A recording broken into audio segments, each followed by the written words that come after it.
for spacious skies, for amber waves of grain, for purple mountain majesties above the fruited plain. America, America, God shed His grace on thee, and crown thy good with brotherhood from sea to shining sea, from sea to shining sea.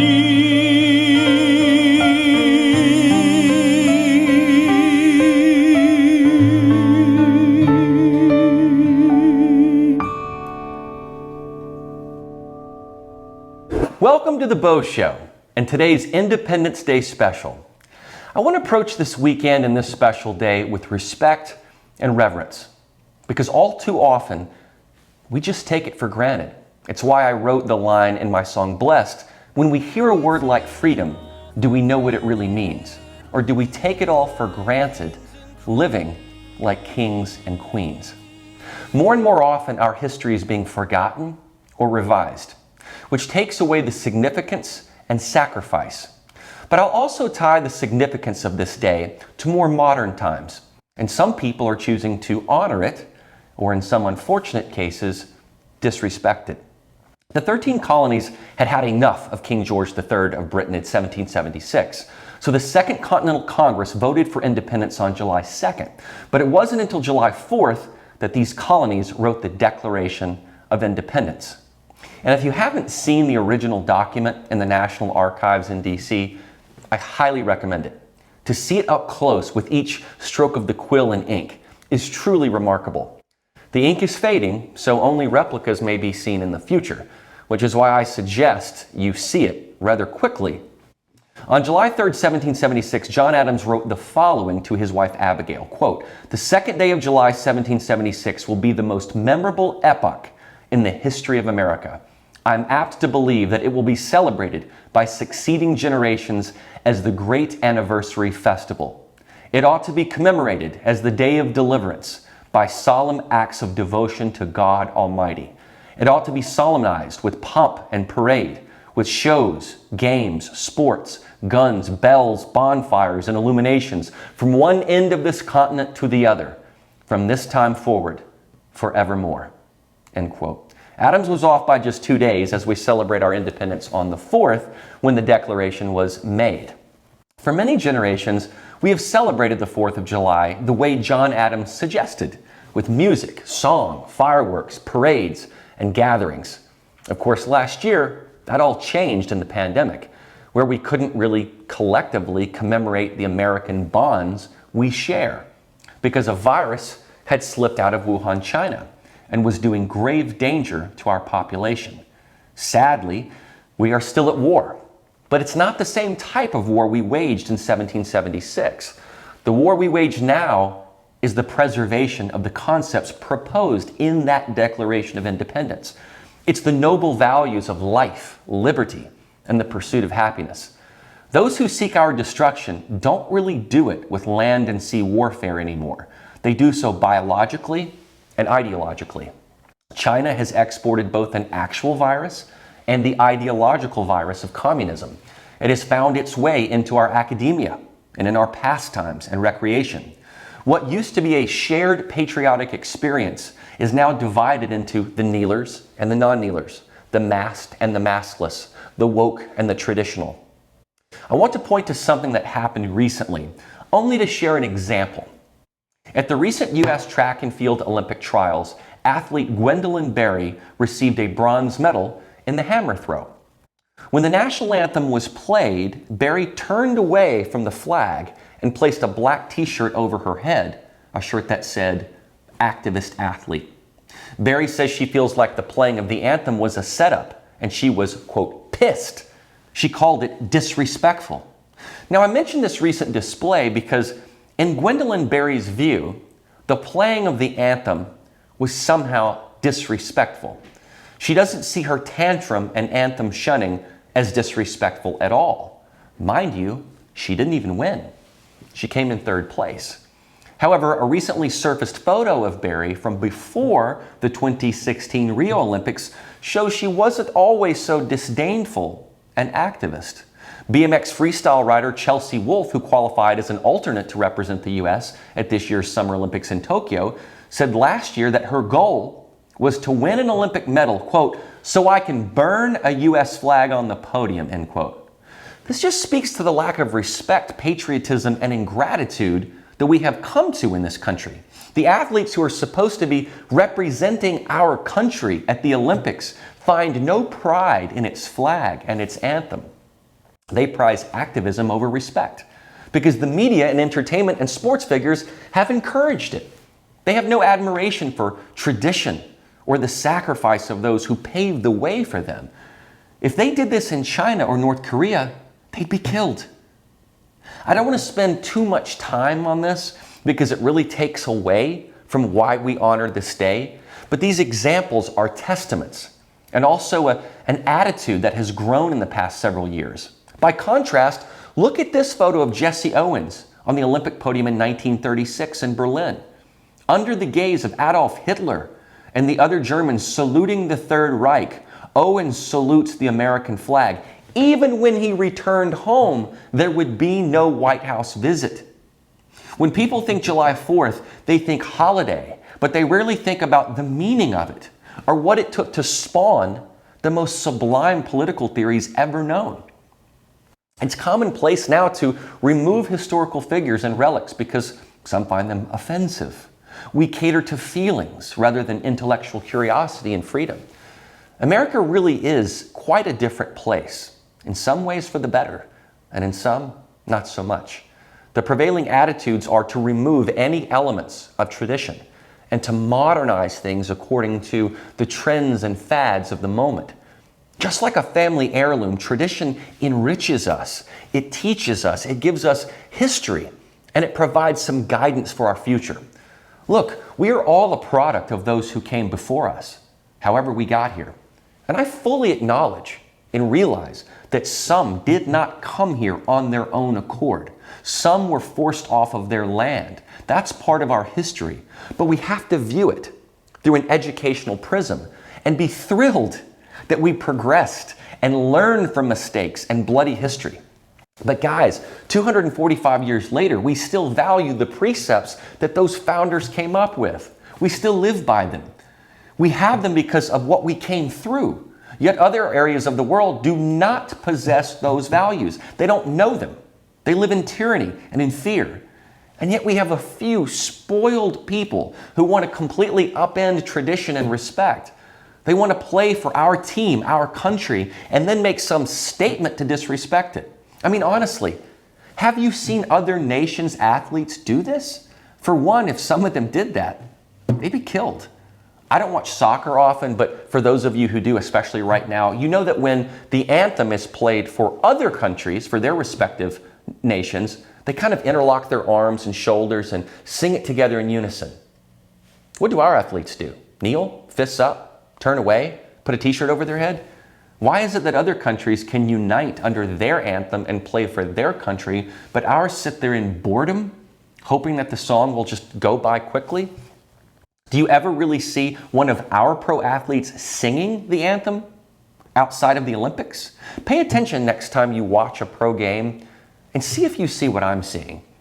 And the irony of all of this is that those athletes are the 1% financially. They're reaping huge rewards for their athleticism and paid handsomely. I'm sorry that stuff like this bugs me, but it really does. I don't think it's hard to have basic respect and admiration for your country despite its flaws. We love our parents, and they're flawed. Do we blatantly disrespect them? Tradition is to be cherished, but Easter and Christmas have become just holidays. They take the God part out of it as quickly as they can. Independence Day is, well, a day for barbecues and fireworks. Do you know why Francis Scott Key wrote the lyrics "And the rocket's red glare, the bombs bursting in air"? Because he was on a British ship and he saw Britain and America at war. But if he could still see the flag, the Star-Spangled Banner, that meant that America was still fighting and that it was still alive. Have we forgotten that? Have we forgotten who we were on 9/12? That brief moment of bipartisanship and unity? If you've watched my show for a while, you know that I celebrate ideological diversity. No, not the diversity your kids are being taught, where all white people are devils. I'm talking about diversity of thought, where we can all share our ideas without having rocks thrown at us, or lambasted, or fired from our jobs. America does not celebrate diversity of thought anymore. I want to say this again, because it's antithetical to the founders from 1776. America does not celebrate diversity of thought the way the founders intended it. People punish thought. They censor. They cancel. That is not American. That's communism. That's collectivism.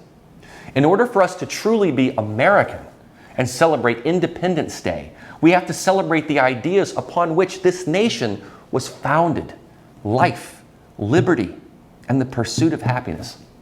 Freedom of speech, of expression, not social media banning, not woke corporatist shaming, not rich athletes telling you how to think.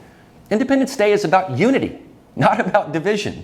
But look at how divided and polarized we have become. And in many ways, I think that's by design.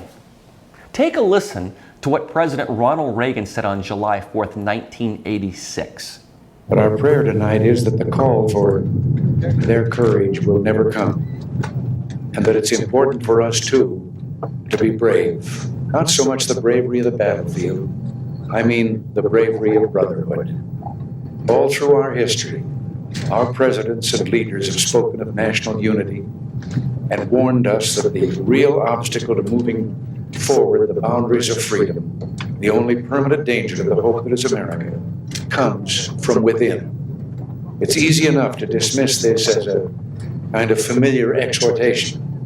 Yet the truth is that even two of our greatest founding fathers, John Adams and Thomas Jefferson, once learned this lesson late in life. My fellow Americans, it falls to us to keep faith with them and all the great Americans of our past. Believe me, if there's one impression I carry with me after the privilege of holding for 5.5 years the office held by Adams, Jefferson, and Lincoln, it is this: that the things that unite us, America's past of which we're so proud, our hopes and aspirations for the future of the world and this much-loved country, these things far outweigh what little divides us. Reagan was right. The permanent danger to America lies from within. And he makes the point that Jefferson and Adams became bitter foes, yet both died on July 4th. The ties that bind, as Reagan says, have almost become an exhortation. But what do we see today as common ground? Where are our bonds of affection? We have seen so much discord with the pandemic, protests, looting, burning, and the massive spike in gun violence and murder all throughout the country. People aren't valuing human life very much anymore. We are making a mockery out of what the signers of the Declaration valued and fought for. It was said that John Hancock signed his name so largely on the parchment of the Declaration so that King George could read it without his spectacles. If John Hancock and the others could be so brazen as to know that unless they hung together, they'd be hung separately. We too have to find that type of brotherhood. Remember America the Beautiful that I sang earlier? And crown thy good with brotherhood from sea to shining sea. Can we really say we are doing that? Or are we bashing each other on social media? Are we dividing each other? Are we permitting companies and media outlets to divide us into preferential groups? These are questions we have to ask ourselves. Our country has fought off many tyrants, from King George to Hitler and Mussolini. We have all done it for the cause of freedom, not for the right to be offended. We have to be certain that we maintain our identity, not identity politics. We salute the American flag, not flags of various sexual orientation or activist movements. We sing the national anthem. We don't remove it before games. We believe that we were a divinely inspired nation, But if you choose to worship someone or something else, you have the freedom to do so. I think some of our newer generations have become complacent, lazy, and ungrateful. It's the reason I wrote the song Blessed back in 2012. Just last year, I had the honor of performing the song with the U.S. Army Band. In this version of the song, I recorded remotely in Memphis, Tennessee, while they recorded in Fort Myer, Virginia. What you will be seeing in this next video is the recreation of that song done entirely virtually. And I hope that it inspires you to remember what Independence Day is all about. We are indeed a blessed nation.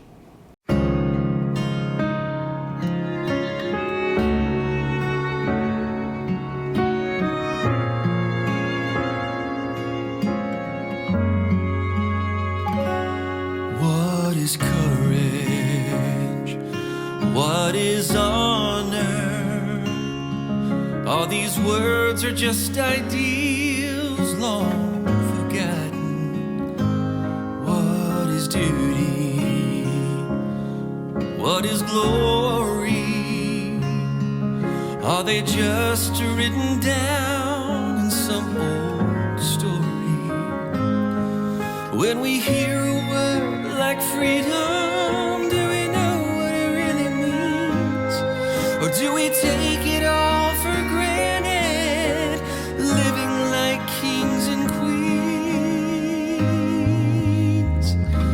We are blessed to live in freedom, blessed to live in peace, blessed with food and shelter, blessed with life on lease, blessed to gather freely, blessed to have a voice, and blessed that someone brave fought so we could have a choice. We are blessed. Oh, we are blessed.